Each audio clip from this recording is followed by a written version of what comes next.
लोकसभेमध्ये आज वक्फ सुधारणा विधेयक हे सादर केलं जाणार आहे। आज दुपारी 12 वाजता लोकसभेमध्ये हे विधेयक मांडलं जाणार आहे। आताची महत्त्वाची बातमी आपण पाहतोय, लोकसभेमध्ये आज वक्फ बोर्ड सुधारणा विधेयक सादर केलं जाणार आहे। दुपारी 12 वाजता हे विधेयक सादर होणार आहे। यासाठी लोकसभा अध्यक्ष ओम बिर्ला यांनी चर्चेसाठी 8 तासांचा वेळ राखून ठेवलाय। विरोधक या विधेयकाला विरोध करण्यासाठी तत्पर आहेत, कारण त्यांनी त्याचा आक्रमक पवित्रा सुद्धा घेतलेला आहे। विधेयक सादर करण्याच्या आधी सर्व पक्षांच्या वेगवेगळ्या बैठका बोलावण्यात आल्या आहेत, तर दुसरीकडे सर्वच राजकीय पक्षांनी आपल्या आपल्या खासदारांना व्हीप सुद्धा जारी केलेला आहे। लोकसभेमध्ये विधेयकावरील चर्चेदरम्यान उपस्थित राहण्याचे आदेशही देण्यात आले। दरम्यान वक्फ विधेयकामध्ये दुरुस्ती करण्यामागच्या 5 जी कारणं आहेत ती काय आहेत ती पाहूयात ग्राफिक्सच्या माध्यमातून। वक्फ बोर्ड व्यवस्थापनात पारदर्शकता आणायची, महिला आणि इतर मुस्लिम समाजाचा सहभाग वाढवणं, वक्फ संपत्तीचं ऑडिट करण्यासाठी सरकारी नियंत्रण वाढवणं, वक्फ जमिनीची नोंदणी अधिक सुटसुटीत करणं, वक्फ ट्रिब्युनलच्या निर्णयाविरोधात उच्च न्यायालयात दाद मागण्याचा अधिकार देणं। आणि या संदर्भात अधिक माहिती घेणार आहोत आमच्या प्रतिनिधी उर्वशी खोना यांच्याकडून।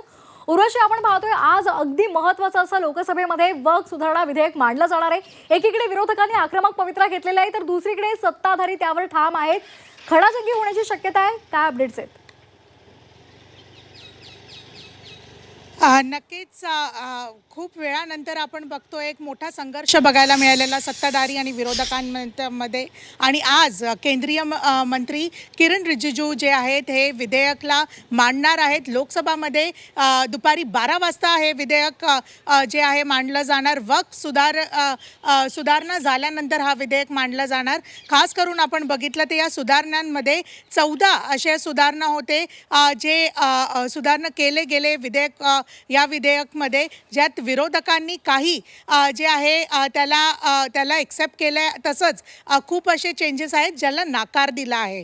आता कशा प्रकाराने जी सत्ताधारी पक्ष आहेत आणि जे वक्फ बोर्ड ॲक्टला ज्या प्रकाराने सपोर्ट करतात ते बघणं गरजेचं ठरेल। तसंच कोण कोण विरोध करतं, खास करून महाराष्ट्र राज्याचे आपण 2 पॉलिटिकल पार्टीज बघितलं तर ते म्हणजे उद्धव बाळासाहेब ठाकरे यांची शिवसेना, ते या बिलला सपोर्ट करतात की नाही।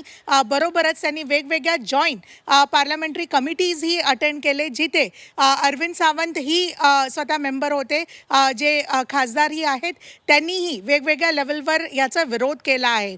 तसंच आपण बघितलं तर शरद पवार गटातले जे पक्ष आहेत त्यांचे काय काय सुधारणा अपेक्षित आहेत, ते काय काय म्हणतायत, काय काय सुधारणा ह्या विधेयकमध्ये पाहिजे, या सगळ्या गोष्टींवर आज जो आहे तो खुलासा होणार। कालच आपण बघितलं राज्याचे मुख्यमंत्री देवेंद्र फडणवीस यांनी ट्विट करून सांगितलं की उद्धव ठाकरे यांच्यावरती लक्ष आहे। तसंच काल आपण बघितलं की उद्धव बाळासाहेब ठाकरे यांच्या गटातला संजय राऊत यांच्या निवासस्थानी मी आहे, दिल्लीच्या निवासस्थानी, आणि तिथेच काल रात्री जी आहे बैठक झाली जिथे सगळे खासदार उपस्थित होते आणि त्यांनी मिळून एक स्ट्रॅटेजी प्लॅन केली आहे, एक रणनीती प्लॅन केली आहे की कशा प्रकाराने वक्फ बिलला आणलं जाणार, तेव्हा उद्धव बाळासाहेब ठाकरे यांची स्ट्रॅटेजी काय असणार। तर सगळ्यांचं लक्ष आता याकडे आहे की कशा प्रकाराने वक्फ बोर्ड बिल जो आहे तो मांडला जाईल आणि त्याचबरोबर अगदी त्यामुळे आज आता हे विधेयक मांडलं जाणार आहे। काय नेमकं घडतं लोकसभेमध्ये हे पाहणं महत्त्वाचं ठरणार आहे। धन्यवाद आपण दिलेल्या माहितीसाठी।